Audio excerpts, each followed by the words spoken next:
What is going on, everyone? We are 15 days away from Christmas. Thank you for joining me on another episode and another edition of Reporting Eligible. It is going to be me once again. I am solo for the night. Keep Berto in your thoughts and prayers. He is going through some personal things, but he will be back. Don't worry, he will be back. Lot to unravel today. A lot of drama going in the Falcons space. Ray McLeod makes headlines again. More cryptic messages, players liking the post, reposting that, and commenting. It's real odd, but we'll get to that. But we're going to recap real quick the Seattle Seahawks game. And a game I touched on last week that this is the type of game that the Falcons could potentially mess around and win. And at one point, it was 6-6. Like the defense was stopping Sam Darnold and Clint Kubiak. The offense was the offense, right? We generated some drives, and at the end of it, it was tied. It was like, oh my gosh, could we take down this NFC juggernaut? And then obviously we know what happened. Special teams did the special thing they do best and give up giant kickoff return. Rashid Shaheed, his breakout moment with the Seahawks. Everyone was questioning, why did you trade for Rashid Shaheed? He has done nothing for you and has not lived up to the value that you traded for. 100-yard kickoff return, longest play of the season. And then he had 3 receptions. How many receptions was it? It was actually 4 receptions for 67 yards, crucial plays on third downs. It was like Miss Lisa says, a tale of two halves. Like it was, I guess, a kind of wake up call. Like, oh yeah, the Falcons stink. Like we're not a very good football team. We're not a very good coached football team. And it did seem like the players gave up. There was some piss poor tackling on defense. Special teams once again, right? We talked about the kickoff return. Same thing with punt return, and then getting blocked on a field goal. Nick Emanwari, a rookie. Now everyone's like singing his praises. Best game of his pro career. And against who? Of all teams, it's always us. It always seems to be us. It was continuously frustrating. It made you think, like, this can't continue on, right? At the end of the season. Like, no way you see, like, if you're Arthur Blank, no way you could think, looking at this as Arthur Blank, and say, I'm okay going into this year 3 because we are on another losing streak, much like we went on last year, right? We broke that losing streak, but we lost, what, 7 out of the last 8? Like, it's not good. And people bring up the stats, which I think, hey, Raheem's down. You want to kick him, go for it. That's your prerogative. But Raheem now holds the worst record ever as a Falcons head coach, percentage-wise. People say, hey, if they tell you who they are, believe them. And me, being the person that I am, I always want to give the benefit of the doubt to a person to show me that they've grown and gotten better. And Raheem just hasn't done that. We talked about it on previous shows. He hired 2 first-time play callers. Okay, maybe he believed in them. Well, he got those wrong. All right, he brought in his buddy Jeff Ulbrich, who, yes, we've seen promises. We've seen the signs that the defense has gotten better.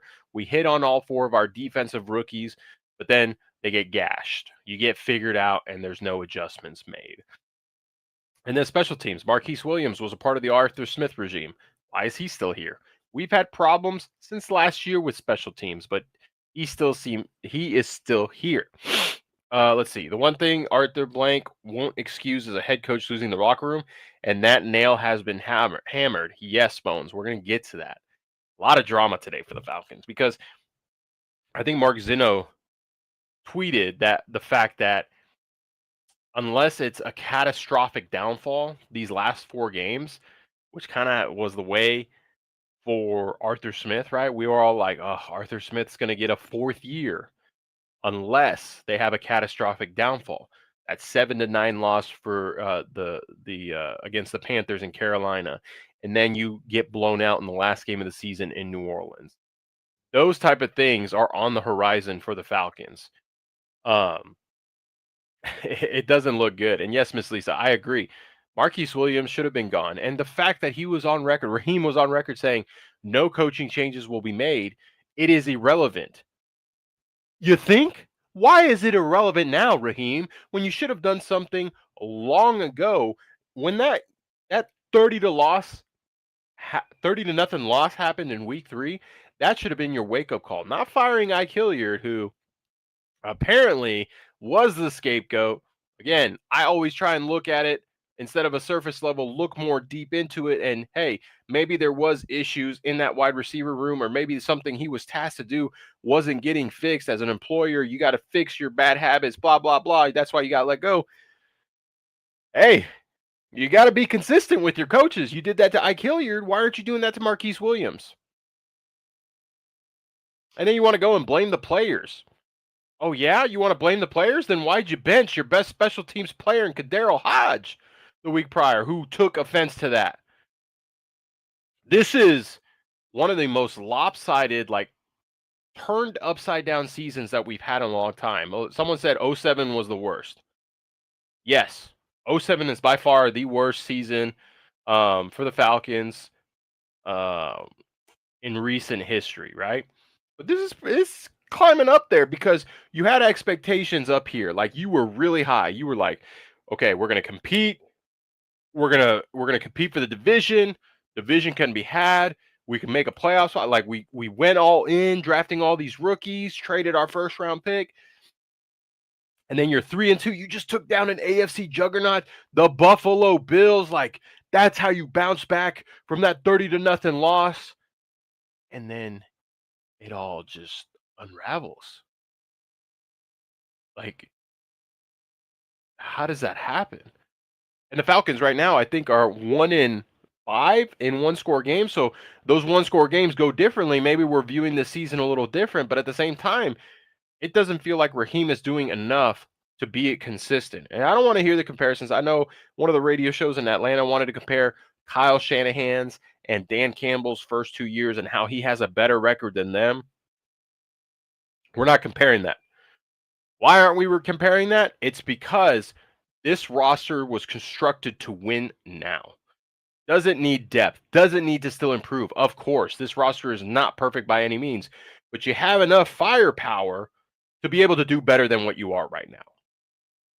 All right, well, let's get into the chat a little bit real quick. What's up, Mr. Terry? Welcome in. Bucs defense are ass on the Bucs are ass on defense and have been since 22. Bulls makes rookie quarterbacks look like gods. We'll get into Thursday night football preview. We got that out on the horizon tomorrow. This season has already been catastrophic. What more does Blank need to see? We know Arthur Blank's agenda. He doesn't like to do it in season, right? Hell, he had Bobby Petrino quit on him.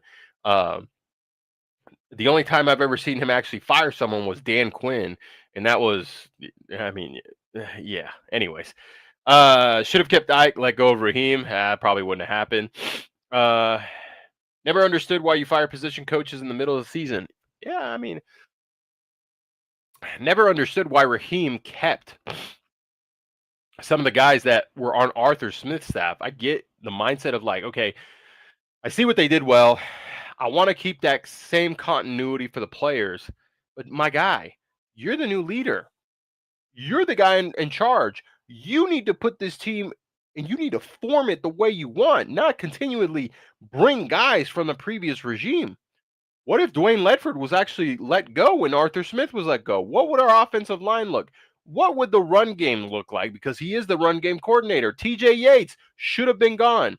What does the pass game look like, right? Our pass game coordinator from last year is at Indiana. He's having a hell of a season. He's in the college football playoff. So many different things could have happened, right? But Raheem chose to keep some of these guys from that losing regime. What's going on, Bro Talk? If we keep Raheem, which offensive coordinator you think can help us? We need to get a veteran, much like he did with Ulbrich. You have to get a guy that has success and has proven that he can run a well-established offense. You know, Brian Dable is a name to keep an eye on. I think he's going to be a hot name for a head coaching position again. But if he doesn't get that, he'll probably go back to calling the plays. Now, if Joe Brady gets promoted and he gets a head coach job, it would not surprise me if he returns to Buffalo to be an OC there. I had mentioned Kevin Stefanski, but it looks like Stefanski isn't going anywhere in Cleveland. Doug Peterson is a name that's brought up. Mike McCarthy, but Mike McCarthy probably wants a head coaching job more than anything. So I don't expect that. I mean, you might have to swing at a young mind, and the name I brought up was Clay Kubiak, Clint's brother, um, coming from the Kubiak family, right? So hopefully he's as good as his brother. We don't know. Clint was given an opportunity in New Orleans when he first became the play caller, and we saw what he did in those first couple games, and now it's translating in Seattle. They have a top 5 offense there, so it'll be interesting to see if Raheem is retained. Which right now, I said last week it was looking about like 80% he's retained. Now I'm on the fence of like 50-50. I really don't know which way Arthur Blank is going to go. I think this Thursday night football game kind of will let you know a little bit more. Well, I say that because I do think this game is going to be close. I understand keeping coaches that you think are good from previous regime, but these people are clearly not good, right? Right. So that begs the question: like, were you just lazy and didn't want to do your work? Are you saying Clay over Clint? No, I'm not saying that. Hey, relax, relax. I'm saying he could be, or he could be worse. You don't know because you're bringing in a guy that doesn't have the play calling experience. Yes, he's the OC in San Francisco. Yes, he is under Kyle Shanahan, but Shanahan is the one still calling the plays. When you have a guy that hasn't had the sheet, hasn't had to come up with the script and lead a group of men to put together that game plan, it becomes different. You have more responsibility at that point. What you got? I'm at 20%. He's retained. It's dude. It's bleak. It's bleak for our Falcons because it it just becomes like this. You just shake your head at everything that's going on. Like we expected the blowout that we got delivered last Sunday. We didn't expect a 6-6 halftime. We expected a blowout from the get go. And I feel for the players, right? Jake Matthews is the only player that has experienced a winning season in this franchise. Guys that have been drafted here since then, since 2017, they have no idea what it is to win in the NFL, what it is to go to the playoffs, right? Chris Lindstrom, Caleb McGarry, never experienced it.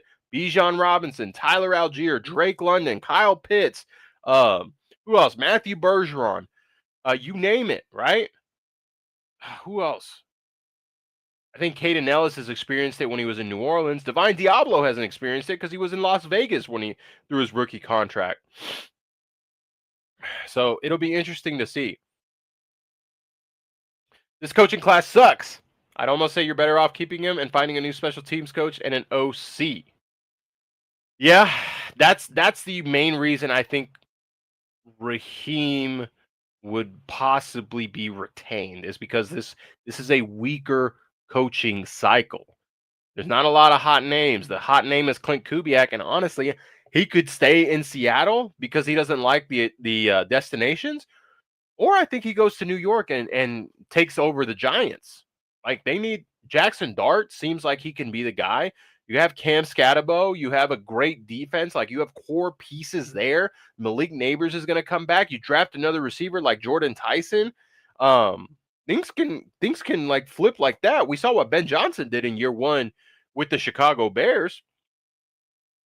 Hello, Miss Johnson. Welcome in. Thank you so much for being here. Um, you know, one name that I'm looking at is Jesse Minter from the Chargers. That'd be a name I'd be intrigued by because he's worked under Harbaugh. He sees how to put together a team, right? He sees the involvement with the trenches, getting that franchise quarterback, right? We aren't going to have our franchise quarterback in Michael Penix. So it'll be interesting to see what they do with the quarterback position because if Raheem is gone and so is Zach, so is Kirk, right? And now we're back to square one, right? The post Matt Ryan era. Who's going to be our quarterback? Who's going to be our bridge? Are we going to invest in the draft in a quarterback? I don't think we should. right? I don't think we should because if you want someone to compete against Penix, now we're talking about 2027.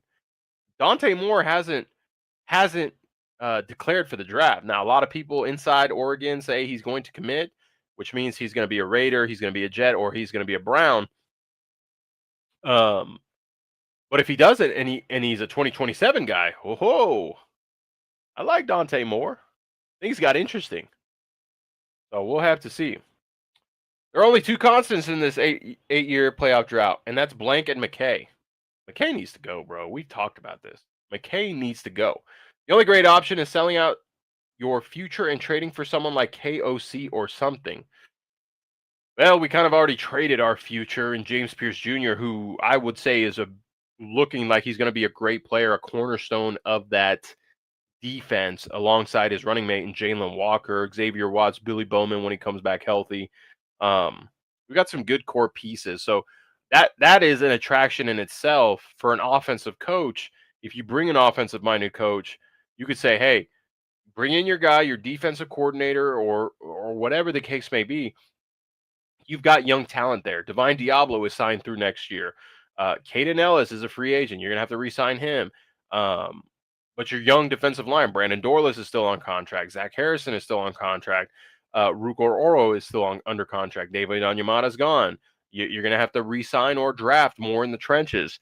AJ Terrell is signed. Mike Hughes is signed.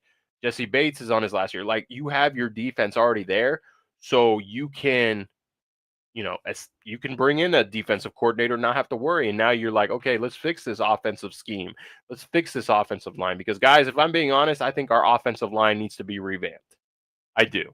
We need to improve at the center position. We need another tackle, whether it's a left or a right. I don't care if you want to develop a guy once McGarry's gone or done or Jake retires. You need to have a guy in place. And the guys we have now are not it. You need to invest in the draft, in the tackle. All right, what do we got here? Won't lie, man. I'm not sold on any coordinator not named Clint Kubiak or Brian Dable, and that's fair, right? But in these hiring circles, when you have first year first time head coaches, you're taking a chance. It can prove out to be really really good. Ben Johnson, Mike McDonald, Dan Campbell took a couple years. Kyle Shanahan took a couple years, but they established their franchises. They built they had the building blocks, and now they have the foundation, and they are consistent at this point. Same thing with KOC. Um, but you could also have some first time guys that just stink it up. Matt Eberflus is one that really quickly comes to mind. I doubt any head coach would want to come here without the right GM in place. It's why I think the GM hire is the bigger decision. So I found out, I did some digging because a lot of people are like, the GM hires the head coach. And I'm like, no, they don't. But I did some research. So the GM actually leads the head coaching search. That's why, well, hold on. They lead the GM, or the GM leads that head coaching hiring, right? They bring in the guys, they interview them, they list out the candidates, right? They are in charge of doing that, and they have a say. But the ultimate decision comes down to the owner, which was kind of backwards when they hired Arthur Smith first and then Terry Fontenot, right? That you typically hire your GM first. That way, the GM and the head coach have similar visions for the team, so they're going in one direction. That's why when you hired Raheem and then Terry was involved in that, you're like, okay, now they have a common viewpoint of which direction they want to go. So yes, to your point, Bones, if Raheem is gone, I think Terry is gone, and then you're just starting from scratch, right? And you bring in a GM, someone an aspiring GM. I don't think you bring a GM that's been fired or let go. Like they proved that they weren't ready, but you bring someone in a proven system to continue that pace and bring in good habits from the place that they learned. Well, then okay, maybe they bring someone in um, that has the same vision as them, a younger mind. So we in agreement that Raheem is likely gone. I think he is, but right now I'm still 50. I say I'm 50-50, but I'm leaning more towards yes, he is gone. If you don't have a quarterback though, coaching changes won't win you more than 7 to 8 games. Well, unless your name is Kevin Stefanski, right? He brought in Joe Flacco from the street and got into the playoffs. He did get bounced in the first round, but hey, he won Coach of the Year that year. So it's not impossible, right? You can bring in a bridge quarterback like a Jacoby Brissett or a Mac Jones, depending on what their market commands. Kubiak needs to come to Atlanta. I agree that he does, but he's not going to. I would be shocked if he decided to come to Atlanta. Um, Now, if he's the type of guy that's like, I want the challenge, I want to fix the offense, I want to make this an explosive team, and he has that drive and excitement. Okay, maybe we're talking. Some individuals like that challenge. That hey, it's not just going to be already made for me, and I just got to take it and go. No, I have to build this up. Now that has to be explained. Now, will Arthur Blank go for that, right? Will Arthur Blank be like, I'm okay if you tear down the offense and rebuild it? I don't know, right? That's why we're so hesitant. Is he going to do it? Because he's almost 90. He doesn't want to go through another rebuild. Not that we went through a rebuild, right? Post Dan Quinn, you really didn't go through a rebuild. Incoming Bobby Slowick, Texans OC. Please no. Keep the PFF guys out of this. We don't need any of those. Kubiak will bring his brothers and would have his dad on his side. You couldn't ask for a better coaching staff. Well, I hope so, because the last time we tried to bring in his dad, I think he was on the Vikings, like a Viking senior advisor or something like that, and we got blocked. Like they didn't let him come to Atlanta. So maybe his dad could convince his son, like, hey, it's a good spot. I can only hope so.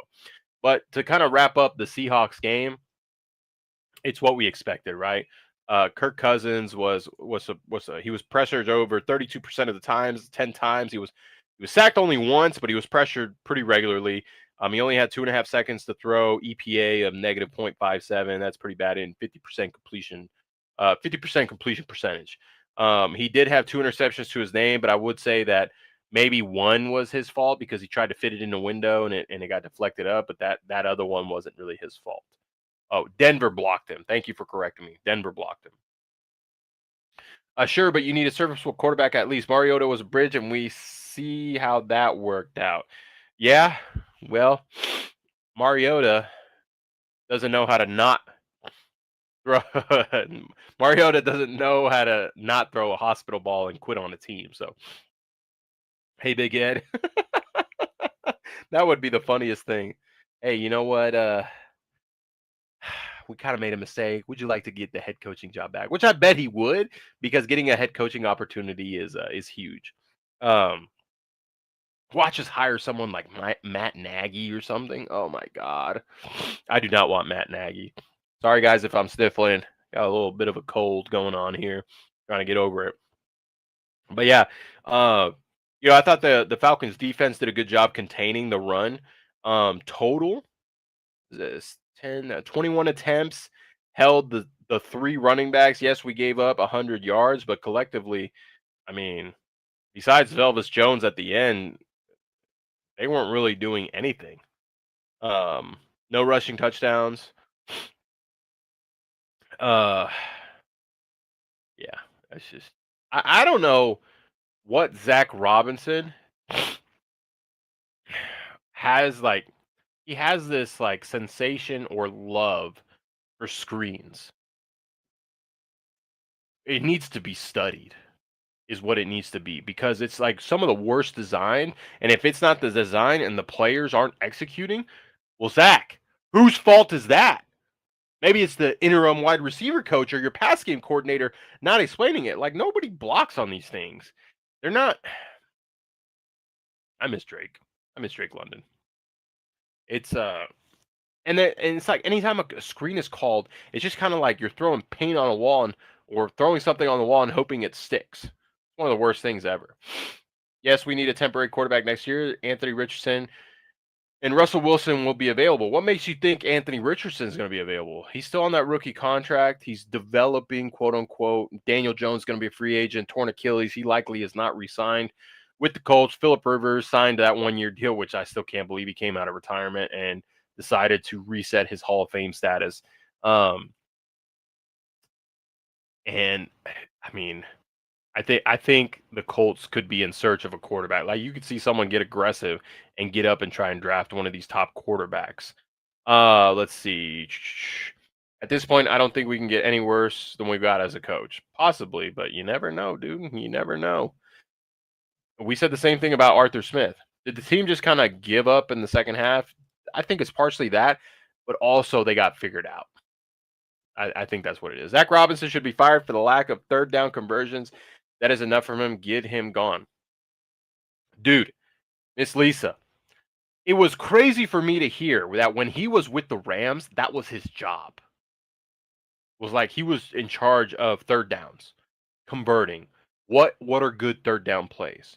And could you say some of it is player execution? Yeah. I could say sometimes he does call a good play on third down and the players make mistakes. Players aren't perfect. Neither is he, right? But it's the fact that you're in third and long consistently that's the problem, right? You don't do enough on first and second down to make third down manageable to where you can convert those, right? You're in third and 7 or longer consistently.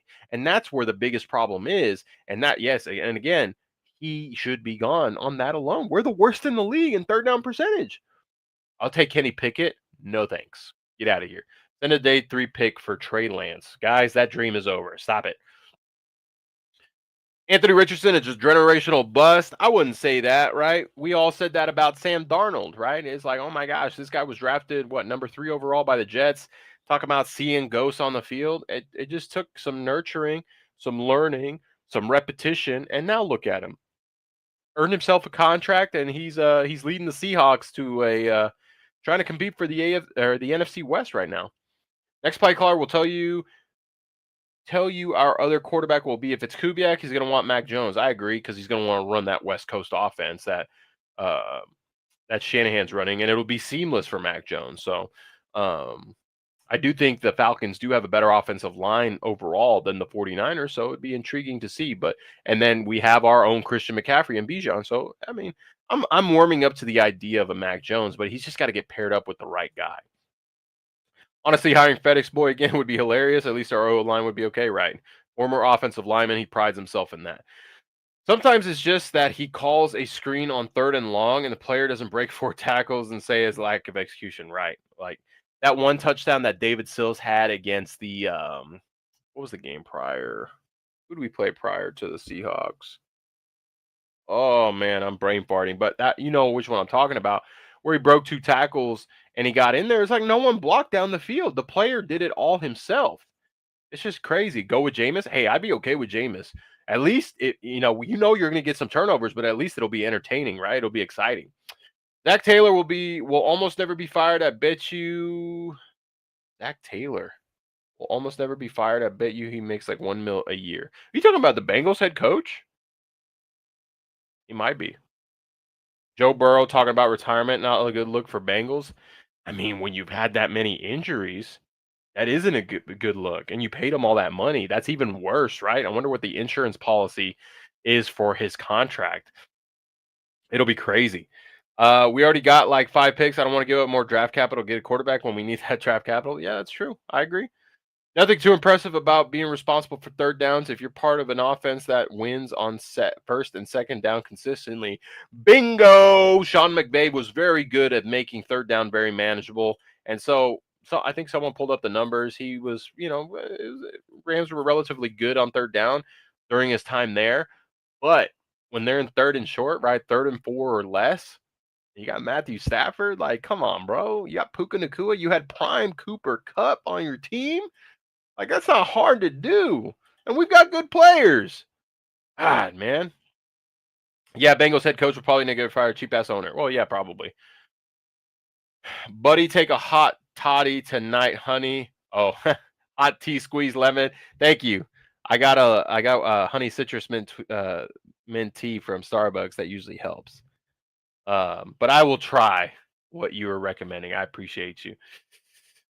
Play the Jets before the Seahawks. That's what it was. Thank you. I was brain farting there because you know what? I'm blocking out a lot of negativity. But I'm going to talk about something real positive right now because we can be negative all we want all night. I'm going to talk about James Pierce Jr. And we know it in Atlanta that he was worth that first round pick. It hurts a little bit because it's likely going to be a top 10 pick because of the way the team performed this year and the coaching staff and how poor it was, right? You're like, oh, man, I really wish I had that top 10 pick, right? Could get another superstar like Bijan Drake. But If you draft well, like the Falcons did this past year, you can find stars in every round. And James Pierce, having those 5 sacks, a sack in 5 of the last games, which I think total it to 5 sacks. He's the first rookie to do it since Micah Parsons did it in 2021. That's pretty good company to be in, right? He started off slow and now he's kind of figuring it out in the NFL. He's putting it all together. And not just that, he's effective in the run game. And the dude is just a dog. Like, he does not give up.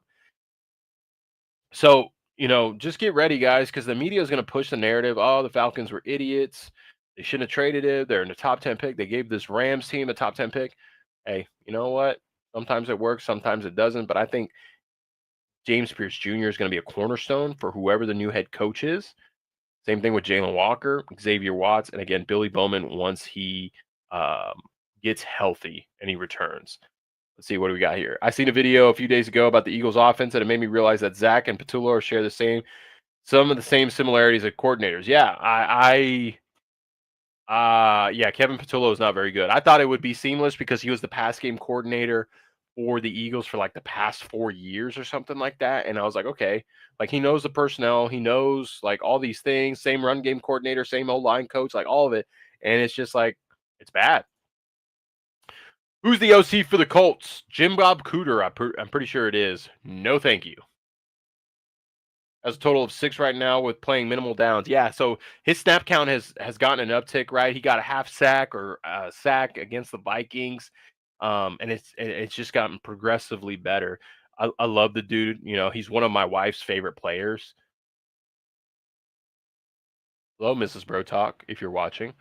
JPJ, as she calls him, is one of her favorite players. We're contemplating getting her a number 27 jersey because she just loves the tenacity that he plays with and the aggression. And she got to see him live when we were in Atlanta get a sack on Bryce Young. So that was really exciting. He hit the little 6-7 while he celebrated. So that was fun. It was on our side of the end zone, too. So really excited for James Pierce Jr. and Jalen Walker, right? Jalen Walker, I was so wrong about you. I apologize. I thought you were not going to be the player that you are, and I'm so happy that I was proven wrong.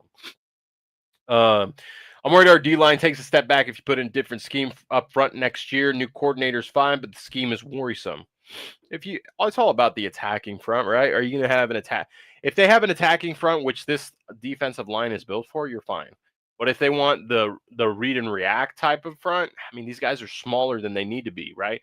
Jesse Minter is going to want to read and react. He's going to want to play that gap and a half, 2-gap scheme for their defensive linemen. You're going to have to get guys like Tier Tart, Huna Ford, them big boys that can hold weight and not get pushed around.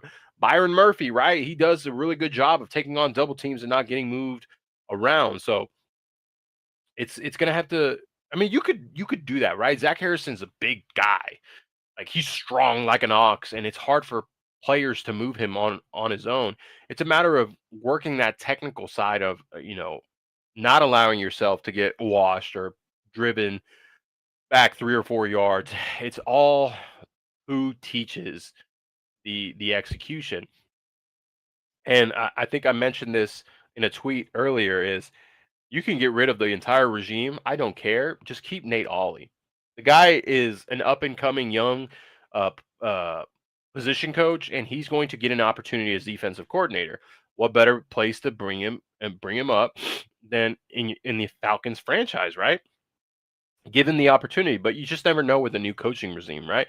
We were all waiting for Ryan Nielsen to stay with Raheem, and I don't know what their history looks like and why maybe he didn't retain him. But once Nielsen got the opportunity to interview with a different team, I don't blame him for doing so and taking the job in Jacksonville because you just never know if you're going to be, you never know if you're going to have a job or not. I think I have a delivery.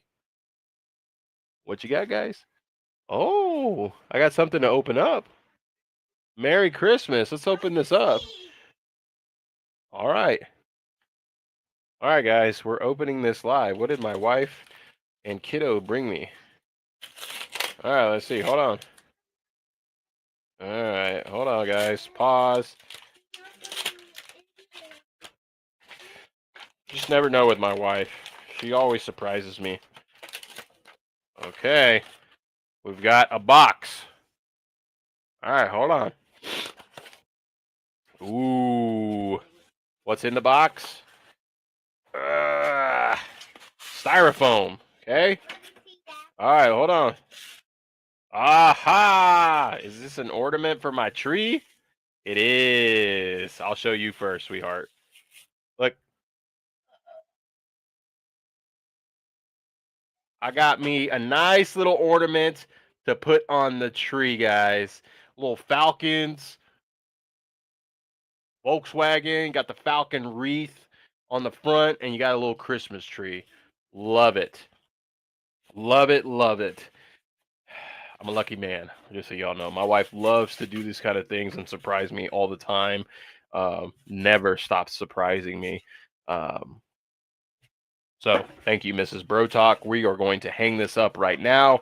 This is a live stream with 492 of you watching me. Where should I put this thing? Let's see. Ooh. Opening this up.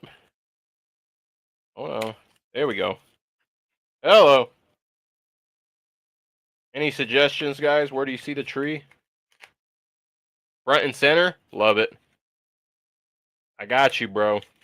Let me trying to get this thing out, man. They did a really good job with the packaging. All right, here we go. Hold on. Okay. I gotta put the Falcons. Let's see. Does that cover my hammer? I don't think so.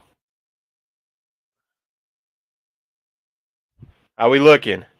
Looks pretty good, huh? Hell yeah. That's what I like to see. Added a piece to the Christmas tree. Love it, guys. If you didn't know already, my wife loves Christmas and everything about it. It's her favorite holiday of the year. But back to business. Miss Lisa, what do you got right here? Has Raheem lost the locker room? When I saw current players liking Ray Ray's post, it made me wonder. An ant. No, I have not. You've joined at the right time. So thank you, Miss Lisa, for segueing me to this. So Ray, if you guys didn't know, Ray put a post out. I'm gonna pull it up and I'm gonna read this. Let's see. Hold on, guys. I'm gonna pull up the actual. Oh, I'm gonna put up the actual quote. Hold on, so I can read it. All right, so this is the quote from Ray. Okay, so he goes on to say, these past few months have been one of the toughest battles emotionally and mentally I've dealt with in a long time, from taking the high road and letting stuff slide. But after isolating my mind, body, and spirit, I've learned understand that during moments of growth, God will test you.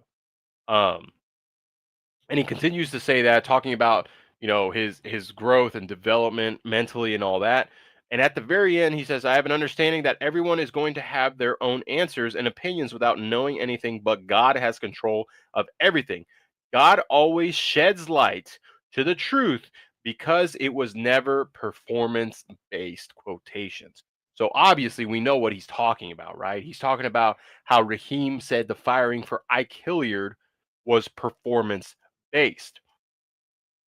Um, and it just created a lot of drama, because then you had AJ Terrell comment on it and have the shaking hand and flexing. Now, this could be reading way too deep into it, but some would say, like, he's agreeing with Ray, right? He's agreeing to Ray, or someone's just saying, hey, good for you for finding what you needed to be able to better yourself. There's so many different things that could be it, and you won't know, right? But then you start looking at who liked it. Drake London liked it. Michael Penix liked it. So many other players liked it, and we got insight when Ike Hilliard was fired that Drake London took it hard. Like, it was real emotional for him because, as far as we know, they had a great relationship. So then you have that going on, right? And I'm like, hey, just someone get this man an interview and, like, let's just shed light on this, right? And he might be waiting until after the season, right? He may say, I'm not going to do this to my teammates just yet, even though he's posting cryptic posts. I'm not going to do this just yet. I'm going to wait till after the season. So, okay, so Jesse Bates liked it too. So then you have that all going on, right? And of course, the Falcons media, found it, is running with it. Then you have Miss Carey who posted this, right? Chris Blair posts Kadero Hodges' game-winning touchdown on Thursday Night Football from last year, and he comments, "We ain't forgot twin," and he tags him, right? Kadero reposts it, and he said, somebody did. Who is he talking about? We all think he's talking about Raheem because he was benched against the New York Jets. And it's like it was the most head scratching thing when you saw his name come up on the inactives list. So to answer your question, Miss Lisa, does it feel like Raheem is losing the locker room? It does. Because the players may have bought into the message that Raheem had when he first got into the building and they were 6-3. But when losing does things, right? Making questionable moves starts getting people to talk, getting people to look side eye, right? These players had relationships with Ray Ray. You don't think they went out there and talked to him and said, "Bro, what happened?" And you don't think Ray spoke his truth? Now, he may have embellished some, he may have not. We don't know because these conversations are private, right? It's getting ugly, right? And then to Bones's point, right? Ray made this post. Reporters are going to ask them about it, and I fully anticipate them deflecting. Like, I don't have a comment on it. I don't have a comment on it. And I hope someone from Atlanta media says, "Well, we saw that you liked the post. What are you liking about it?" And so it's going to get ugly these last 4 weeks. And so Black Monday can't get here soon enough. And I just really, really, really, really, really, really hope that we see the Raheem Morris firing. And for those of the people that are like, well, you were happy about the Raheem Morris hire. I wasn't happy per se. He wasn't the guy I thought we were going to hire. I really wanted Ben Johnson. He was my number one guy. Um, but again, I was giving benefit of the doubt. Okay, this is who we chose as the head coach. Let's run with it. Let's see how he builds his staff, what the roster looks like, et cetera, et cetera. Until, hey, you prove that you're not ready for this and it's time to go back to a coordinator position. As long as Rich McKay is in the building, this team will continue to head in the wrong direction. I agree. I agree. So when we start looking at the Rams organization, it's like, oh, maybe Chris Shula. Let's bring Chris Shula, right? He comes from, his grandpa was that undefeated Miami Dolphins team in '72. But then you look at the GMs and Rich McKay's son, John McKay, is on that Rams organization. It's like, man, we got to escape the McKay family, man.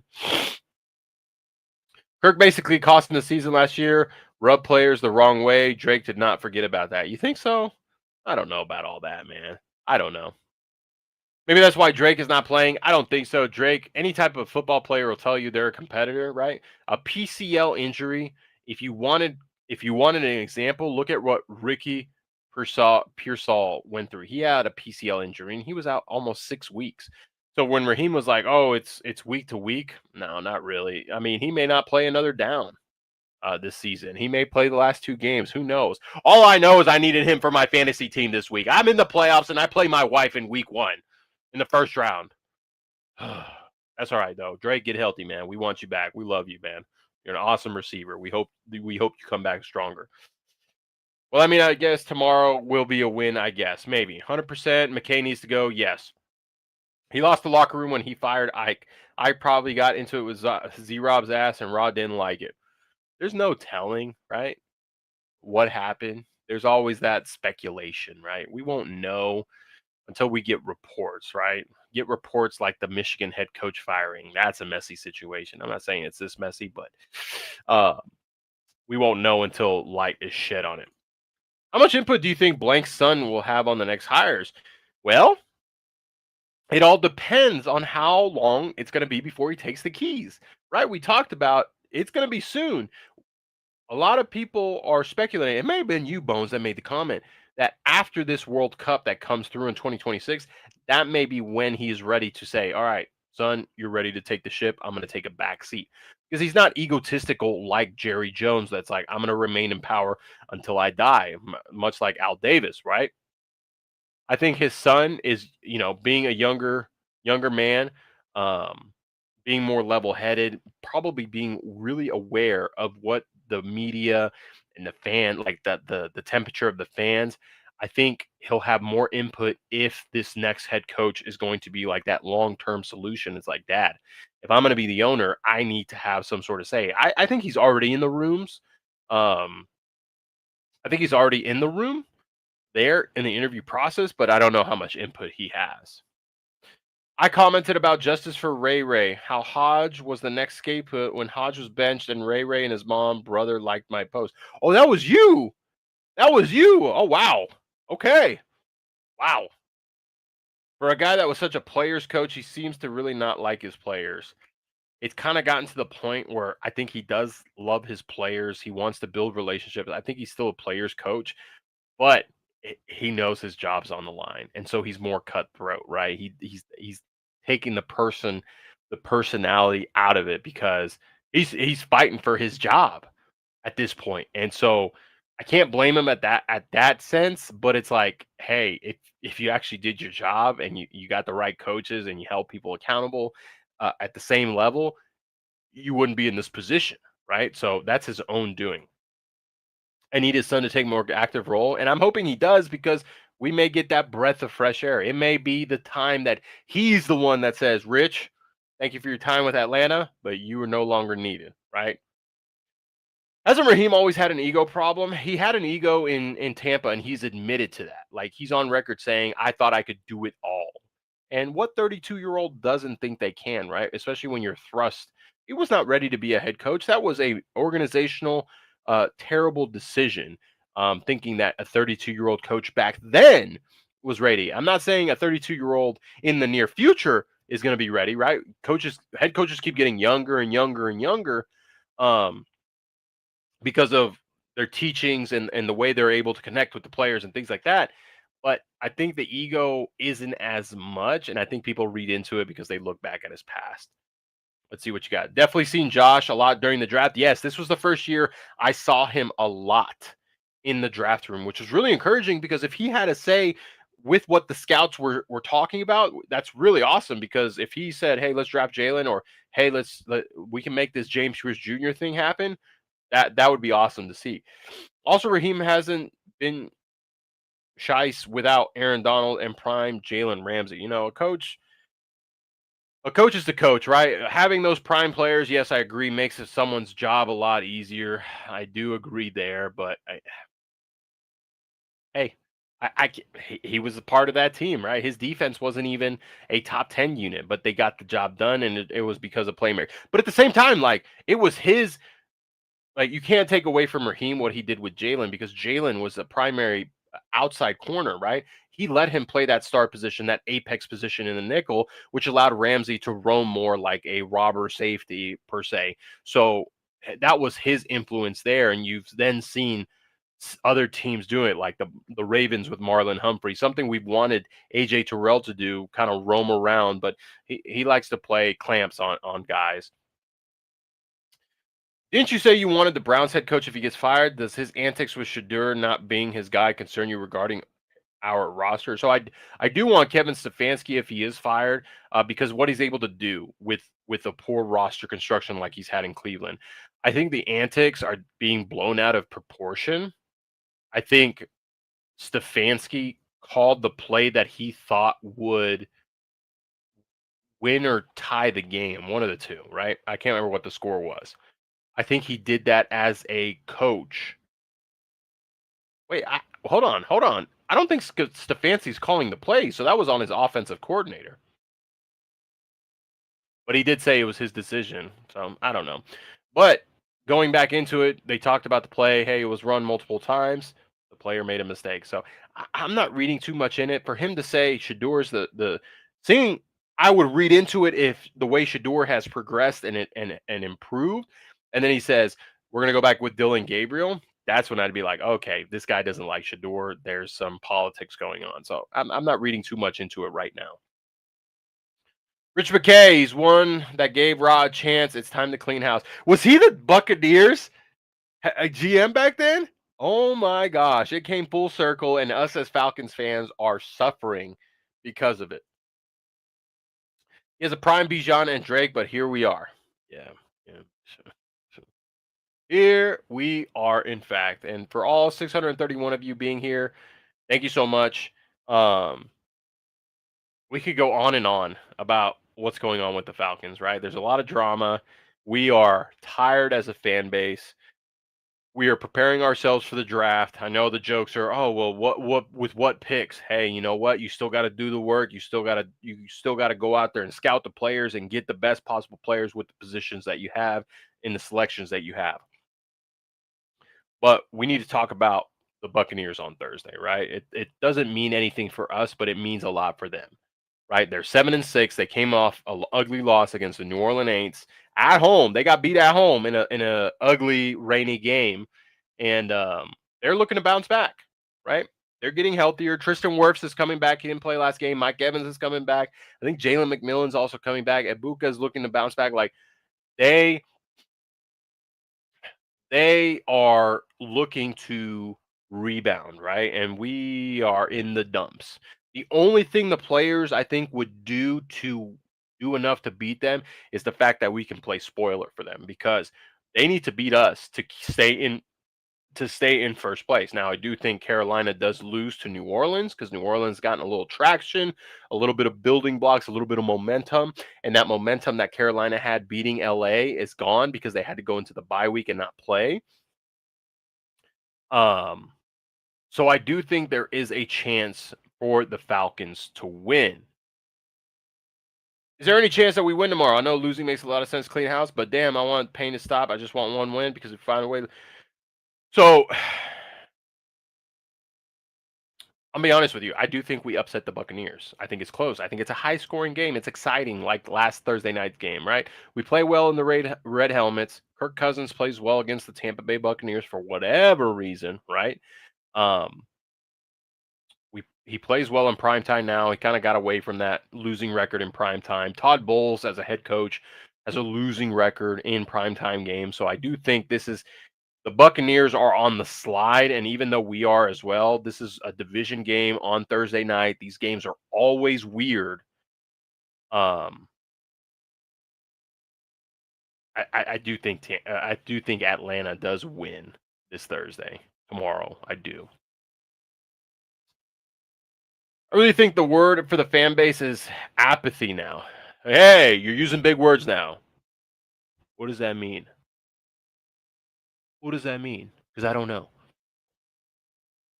I know these players might be mentally down, but they better realize other teams are watching if they go somewhere else. Yeah, so they're auditioning for other teams. So I agree there, right? Caden Ellis, he's a prideful guy. He's on his last year of his deal. So if he doesn't re-sign with Atlanta, someone's going to want someone like him. Same thing. Leonard Floyd's on his last year of his deal. David Onyemata's on the last year of his deal. Who else? Shoot, Tyler Algier, last year of his deal if he doesn't re-sign. So you just never know with these Thursday night games, man. Los Angeles Rams will curb stomp us. I don't disagree with you. And then whoop our behinds till red for their seating and our pick. So I really see this as the last winnable game on the schedule. It's probably the best aside for Los Angeles Rams. So I do think we win 2 more games. I think we finish with a final record of 6-12. Because I do think we beat New Orleans again, right? We beat them on the road. We beat them at home. We beat Tampa. We lose to Arizona, and then we lose to Los Angeles, right? I think Los Angeles is just going to stomp us like Seattle did. I don't think it's a competition. They obviously want to win to better their position, like you mentioned, and they're fighting for the number 1 seed, so they have to win. McKay was not the GM in Tampa when Raw became their head coach. McKay was already with the Falcons by then. Oh, okay. Thank you. Took out a second mortgage to take the over. What's the line? I don't even know. Like, what's the line?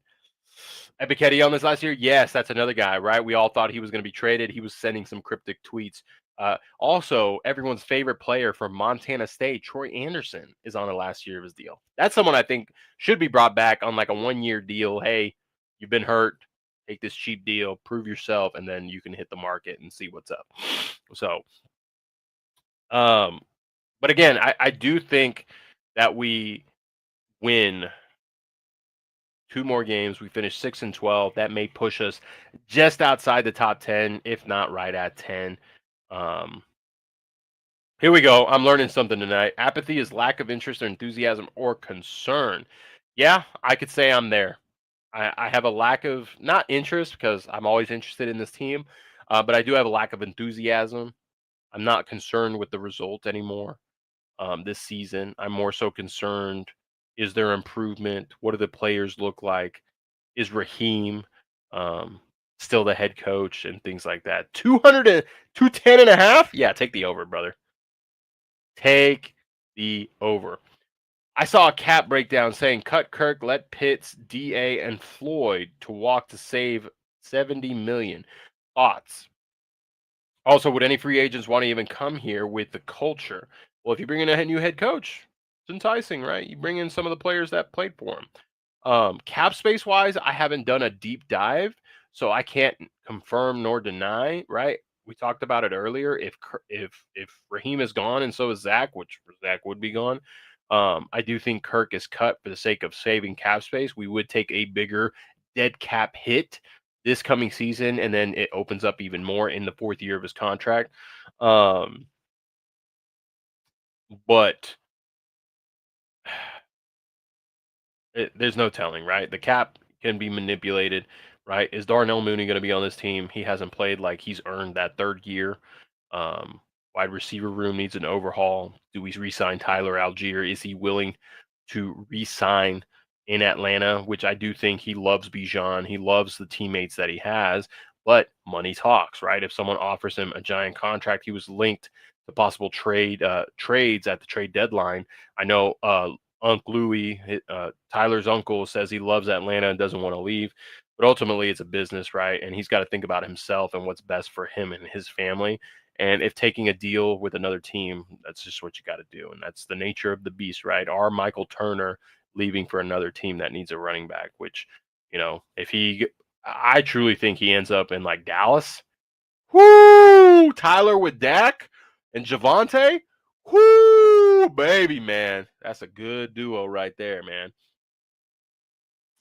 But guys, I am approaching at the hour mark right here, guys. 667 of you guys.